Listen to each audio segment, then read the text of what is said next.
안녕하세요. 미국생활 101 채널입니다. 오늘은 레버리지를 통한 나만의 부캐 만들기라는 제목을 가지고 영상을 찍어 보려고 합니다. 제가 앞서 영상에 말씀드렸던 것처럼 레버리지를 통해서 투자를 했고요. 그 과정을 하나하나 여러분들께 보여드리려고 합니다. 일단 영상을 시작하기에 앞서서 이 영상은 레버리지를 무조건 여러분들께 권장하거나 조장하지 않습니다.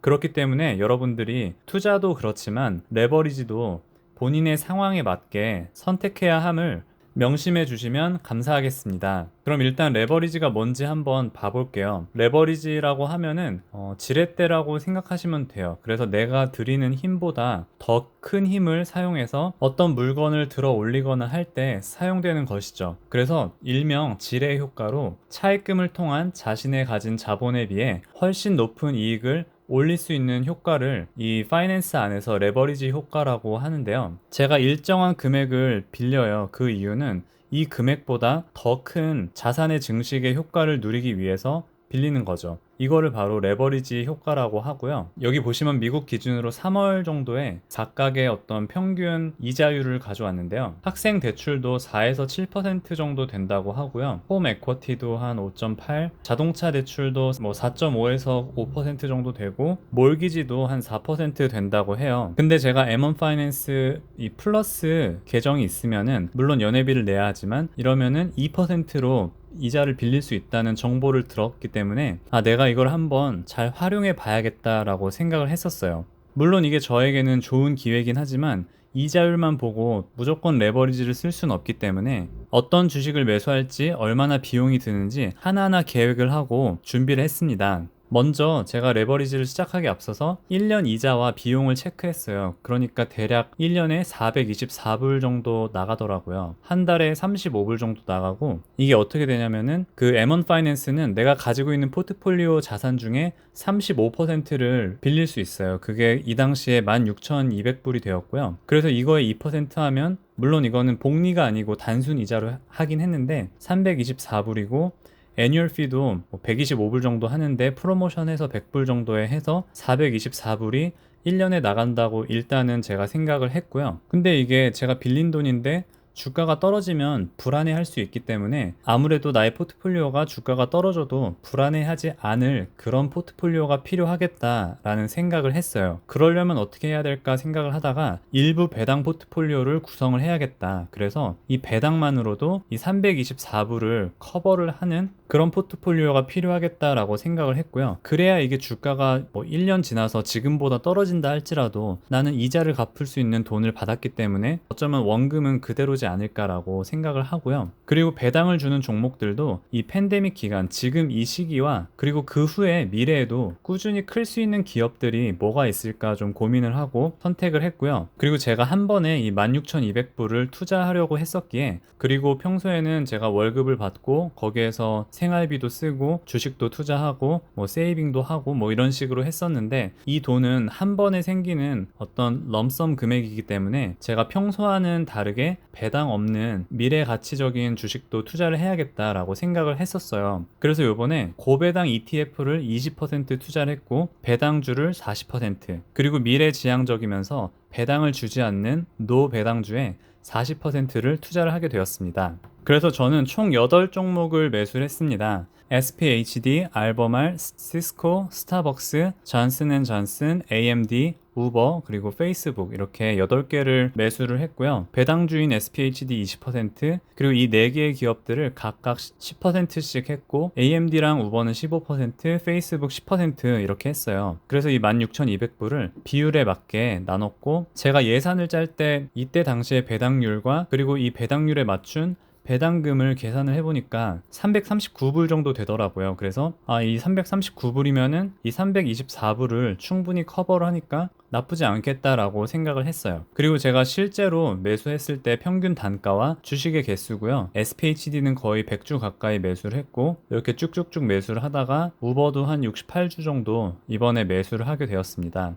그리고 애뉴얼 페이아웃 이거는 내가 만약에 알버마를 한 주를 가지고 있으면은 1년에 그 한 주에 주는 배당금이 1불 54라는 건데요. 이걸 통해서 내가 이 애뉴얼 페이아웃을 평단가로 나누면은 이 시가 배당률이 나와서 시가 배당률을 따로 이렇게 계산을 했고, 여기에 따라서 배당금을 계산을 했습니다. 예전에는 예산을 짤 때 배당금이었다면 지금은 저의 실제 거래에 의한 예상 배당금을 이렇게 적었고요. 사실 오차의 범위가 그렇게 크지 않기 때문에 339불을 1년 동안 받을 수 있다고 생각을 하고요. 그리고 제가 조금 의도했던 거는, 제가 아무래도 147 10월에 배당을 주는 종목들이 적기 때문에 여기에 20% 투자를 했고, 그 중에서도 페이아웃 레이쇼가 50% 미만인 기업들에 투자를 했어요. 그래서 향후 몇 년간도 안정적으로 배당을 줄 수 있는 그런 기업이라고 생각을 하고요. 그리고 258 11을 대표하는 스타벅스, 369 11을 대표하는 존슨앤존슨, 이렇게 매수를 했습니다. 물론 스타벅스가 1분기에 좀 안 좋아서 그런지 페이아웃 레이쇼가 높게 나오더라고요. 근데 1등 기업이기도 하고 현금 보유도 엄청 많이 하고 있어서 그렇게 이 페이아웃 레이쇼만 보고는 그렇게 걱정은 하진 않습니다.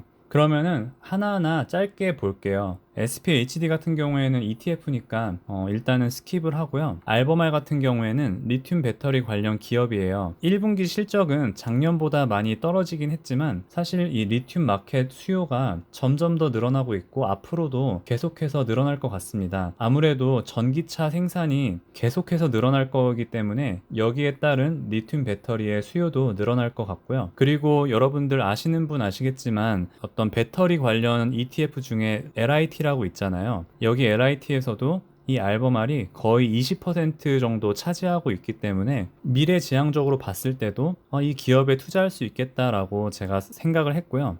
시스코는 사실 이번에 2% 1분기 수익이 났다고 하는데 이게 그렇게 큰 수치는 아니고, 더군다나 2분기 실적을 마이너스 4%로 잡았어요. 일단 제 생각은 앞으로의 단기간의 수익이 이렇고 저렇고 보다는 일단 이 가이던스를 낮춘 게 이미 주가에 반영이 되었다고 생각이 들고요. 그리고 혹시 모르죠. 만약에 선방을 해서 2분기 때 마이너스 2%가 되면은 수익이 떨어지더라도 주가는 그대로거나 또 오를 수도 있고, 그리고 이 시스코 자체가 테크 기업이기도 하고 네트워크의 제일 최강자기도 하고, 그리고 생각보다 배당을 많이 주더라고요. 제가 샀을 때는 시가 배당률이 3% 조금 넘기 때문에 제가 장기간으로 롱텀으로 가지고 갈 수 있겠다라고 생각을 했어요. 다음으로 스타벅스도 짧게 나누자면은 이게 사실 빙산의 일각 정도 되겠지만 이게 2018년 2년 전 자료이긴 한데요. 중국을 더불어서 이 아시아에 지금 매점 개수를 나타내고 있는데, 중국이 이 당시에 3,100개고 일본이 1,342개인데 여기에 비해서 땅이 정말 작은 한국 같은 경우에 1,100개가 있으니까 정말 엄청나게 스타벅스가 많이 있다는 거를 보여주고 있고요. 그리고 타일랜드, 인디아 이런 순으로 이 스타벅스가 지금 몽골과 서아시아 이쪽을 제외하고는 지금 많이 아시아권에 많이 퍼져 있고, 그리고 스타벅스가 이건 2016년 좀 오래된 자료이긴 한데 어지간한 은행보다도 현금 보유량이 많다는 거를 나타내고 있습니다. 아무래도 스타벅스 앱을 많이 사기도 하고, 한국 같은 경우에 기프티콘이나 미국에서도 이런 앱 거래를 많이 하기 때문에 캐시 보유량이 현저히 많기 때문에 그렇게 스타벅스는 걱정은 하지 않고요. 다음으로 존슨앤존슨인데요. 존슨앤존슨은 진짜 헬스케어 1위 그룹이기도 하고 크게 세 가지로 나뉠 수 있는데, 첫 번째로는 이 컨슈머 헬스니까 소비자 건강, 어떤 소비 물품 같은 거, 예를 들어 타이레놀, 지르텍, 리스터린 같은 그런 유명한 제품들을 판매, 이게 1분기에 9.2% 늘었다고 하고요. 그리고 두 번째로 제약 관련해서도 8.7%가 상승했다고 합니다. 그에 반면에 마지막으로 메디컬 디바이스 세일즈니까 이게 의료기계 판매 같은 경우에는 아무래도 수요가 많이 적어서 그런지 8.2% 감소됐다고 하는데, 그래도 전반적으로 헬스케어 그룹에서 넘사벽이라고 생각하기 때문에 이번에 저의 포트폴리오에 10% 넣었고요. AMD 같은 경우에는 인텔에 이어서 CPU 업계 2위고 엔비디아에 이어서 GPU에도 2위를 차지하고 있습니다. 여기 보시면은 확실히 지난 1분기보다는 올해 1분기가 성적이 엄청 좋은 걸 알 수 있고요. 지난 4분기에는 이때 실적이 너무 좋아가지고 이때에 비해서는 조금은 떨어지는 모습을 좀 보여주고 있고요. 그래도 지금 CPU 같은 경우에는 최근 지난 2년간 봤을 때 인텔은 지금 하향세고 AMD는 쭉쭉 치고 올라오고 있어요. 그래서 아직은 전체 시장에서 인텔이 좀 독보적인 것처럼 보이지만, 제가 잘은 모르지만 주변에 주변에 얘기 들어보면은 이 라이젠에 대해서 좋은 얘기들을 많이 듣거든요. 그리고 이 그래픽카드에서도 이 세일즈만 봤을 때 엔비디아 거의 한 6대 4 정도 되고 뭐 레버뉴도 한 7대 3 정도 돼서 지금 2위 자리를 거의 굳게 지키고 있어서 저는 이 AMD가 점점 더 지금도 2위의 입지를 계속 다져가고 있지만 계속해서 꾸준히 성장할 거라고 생각을 합니다. 사실 여러분들 제 채널을 오래 보신 분들은 아시겠지만 제가 AMD를 10월 달에 작년 10월에 평당가 32불에 팔았어요. 그때는 뭐 그렇게 크게 생각을 안 했는데 지금 와서 보니까 그때의 어떤 경험을 통해서 이번에 다시 매수를 했고 이번에는 배당을 주지 않지만 그래도 계속해서 들고 가려고 합니다. 우버 같은 경우에는 테슬라와 더불어서 수익이 나고 있지 않는 그런 기업 중에 하나고요. 역시 테슬라와 더불어서 미래 가치를 보고 사람들이 투자한다고 생각하시면 될 것 같고요. 작년 1분기와 비교했을 때 올해 1분기는 이 공유 차량 서비스는 그렇게 레베뉴가 큰 차이는 없지만 사람들이 집에 있는 시간이 많고 하다 보니까 우버 이츠의 매출이 되게 늘었고 프레이트 이 화물도 많이 는 것 같아요. 이 나라별로 다운로드를 봤을 때 우버는 640만 건, 리프트는 470만 건 정도 되는데 뭐 이건 뭐 비슷하다고 할 수 있겠지만 이미 미국 밖에서 엄청난 차이가 나고 있는 것 같습니다. 그래서 이 우버가 뭐 지금은 사실 수익이 많이 나지 않고 하지만 이제 이츠가 많이 실적이 좋기도 하고 뭐 그룹업을 인수한다면은 이 배달 업계에서는 강자로 설 것 같고요. 그리고 뭐 당장은 아니지만 나중에 5년 후 10년 후에 무인차가 상용화가 되면은 그때 또 이런 우버 매출이 엄청나게 늘지 않을까. 물론 드라이버는 없어질 수 있겠지만 또 그런 세상도 오지 않을까라고 생각을 해봅니다. 마지막으로 페이스북 간단히 보면요. 페이스북 미국에서는 왓치 앱도 많이 쓰고 이 페메라고 하죠. 페이스북 메신저도 많이 쓰고 인스타그램 이런 거를 다 합쳐서 올해 1분기에 봤을 때 지구에서 30억 명이 페이스북을 쓰거나 관련된 SNS를 쓰고 있다고 이렇게 보시면 되고요. 이 페이스북 유저가 사실 계속해서 증가하고 있어요. 그냥 이 그래프만 보면은 아니 나도 페이스북 계정 있고 어떤 사람은 한 사람에 뭐 두세 개 있는 사람도 있고 지금 안 써도 뭐 계정이 당연히 늘어나지 라고 할 수 있겠지만 여기 보시면은 monthly active user 그러니까 활발하게 하는 뭐 예를 들어 한 달에 얼마 이상 쓰는 사람을 봤을 때 이렇게 지속적으로 늘어나고 있는 거죠. 물론 한국에서는 많이 안 쓰고 있지만 그리고 페이스북이 이 리브라 가상화폐 저는 사실 크립토나 비트코인에 관심이 없지만 페이스북이 이러한 업체들과 협력해서 리브라를 지금 뭐 연구 중에 있는 것 같아요. 그래서 물론 정부의 제약도 있고 뭐 어떻게 될지는 모르겠지만 뭐 이런 것도 이제 미래지향적으로 하고 있고 그리고 요번에 페이스북에서 이 기피라는 회사를 인수했습니다. 보통 GIF 파일을 보면 짧고 그리고 짤처럼 쓰잖아요.